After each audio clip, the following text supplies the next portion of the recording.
daawwattoota keenya godina Harargee bahaa aanaa Jaarsoo giiftii gammoojjii ganda aanannoo mixeetti argamna. Bishaan isin argaa jirtan kun bishaan Alifii fi bishaan Alifii burqaa Alifii jechuun sababa Sheekh Alifiifiin ba'ee jira. Sheekh Alifiif sababa bishaan salaata dhabeef intala isaa Faaxee kan jaamtu gara bishaanitti ergatee isiin irraa turraan manxaraashaan lafa diree harlamatti bishaan kana akka baaseetu himamaa jira. Bishaan kun bishaan Alifii fi amma kanatti keessa yoo kan gellaaltu taate mitira tokko fagaata. Akkanattis deelatti mitira tokko fagaata.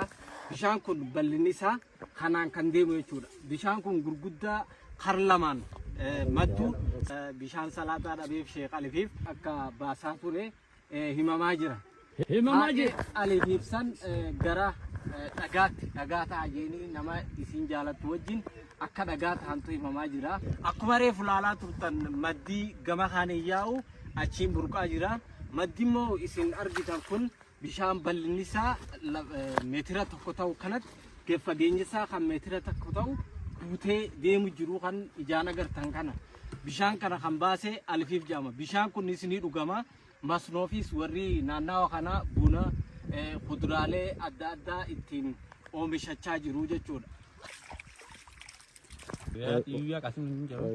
Mee Riyaad har'a kun iddoo burqaa Alifiif jirra. Burqaa Alifiif kana daawwachuudhaaf dhufne. Mee burqaan Alifiif kun akkamitti bahee jettan? Haalli burqaa Alifiitti bahee Alifiif gabrichi rabbiyoon asxaa kun gara Alifiif nyaala sun gubbaata. Sanirraa eegalee hoggaa bishaan alma jiraachuun turre. Hadhee isaa bakka jamtu bishaan jiraachuu ture. Hayyee. Bakka hadhee isaa jamtu sanitti intala isaa ergate.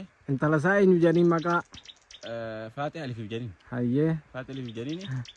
Asitti duba qaadhimaa asitti wal harkanii. Asitti haasaa waliin isaanii yaada wal dabarfachuu jiru. Yeroon salaataatti geessee achirraa gabrichi isaa tokkoo fi Alifiif waliin ol ka'anii. Asitti isaanii haasaa jiru itti dhufan. Yeroon salaataa gisee qaxxaamuruudhaaf geesse. Oggaasitti dhufan asitti dhagaas yaagoon ijoollee dama biroo dabree. Aggoo almage manxaraashatti fixe jenna. Hayyee.